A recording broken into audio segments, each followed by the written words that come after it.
Mateus 9. Entrando Jesus num barco, atravessou o mar e foi para a sua cidade. Alguns homens trouxeram-lhe um paralítico, deitado em sua maca.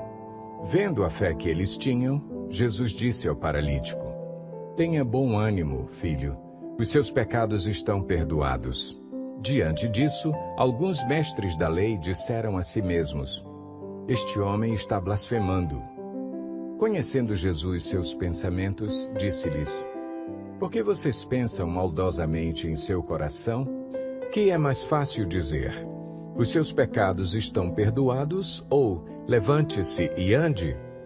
Mas para que vocês saibam que o Filho do Homem tem na terra autoridade para perdoar pecados, disse ao paralítico: Levante-se, pegue a sua maca e vá para casa. Ele se levantou e foi. Vendo isso, a multidão ficou cheia de temor e glorificou a Deus, que dera tal autoridade aos homens. Saindo, Jesus viu um homem chamado Mateus sentado na coletoria e disse-lhe: Siga-me. Mateus levantou-se e o seguiu.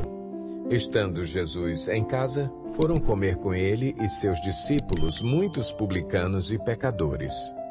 Vendo isso, os fariseus perguntaram aos discípulos dele: Por que o mestre de vocês come com publicanos e pecadores?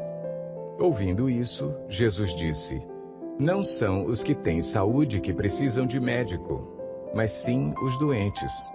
Vão aprender o que significa isto: Desejo misericórdia, não sacrifícios, pois eu não vim chamar justos, mas pecadores. Então os discípulos de João vieram perguntar-lhe: Por que nós e os fariseus jejuamos, mas os teus discípulos não? Jesus respondeu: Como podem os convidados do noivo ficar de luto enquanto o noivo está com eles? Virão dias, quando o noivo lhes será tirado, então jejuarão.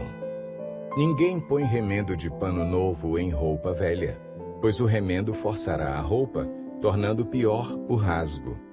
Nem se põe vinho novo em vasilha de couro velha. Se o fizer, a vasilha rebentará, o vinho se derramará e a vasilha se estragará. Ao contrário, põe-se vinho novo em vasilha de couro nova, e ambos se conservam.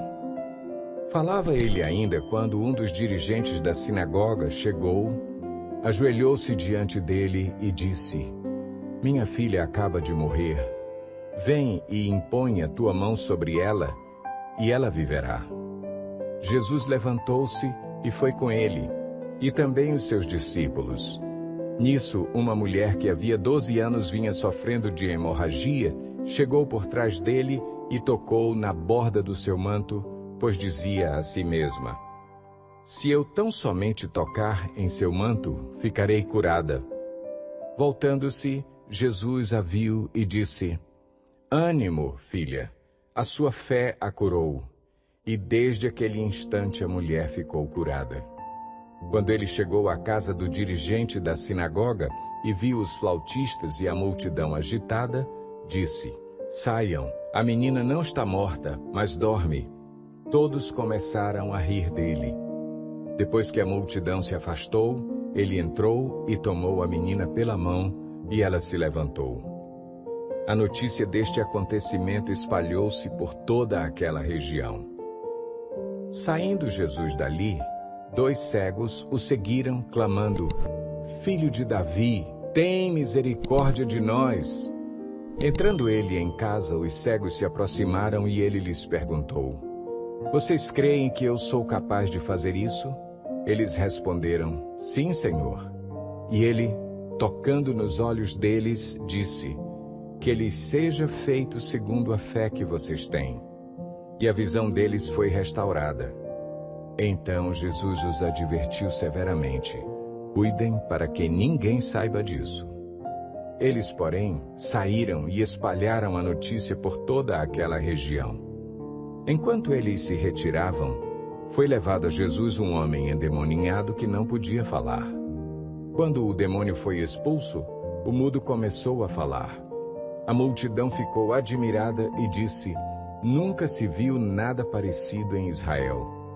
Mas os fariseus diziam: É pelo príncipe dos demônios que ele expulsa demônios. Jesus ia passando por todas as cidades e povoados, ensinando nas sinagogas, pregando as boas novas do reino e curando todas as enfermidades e doenças.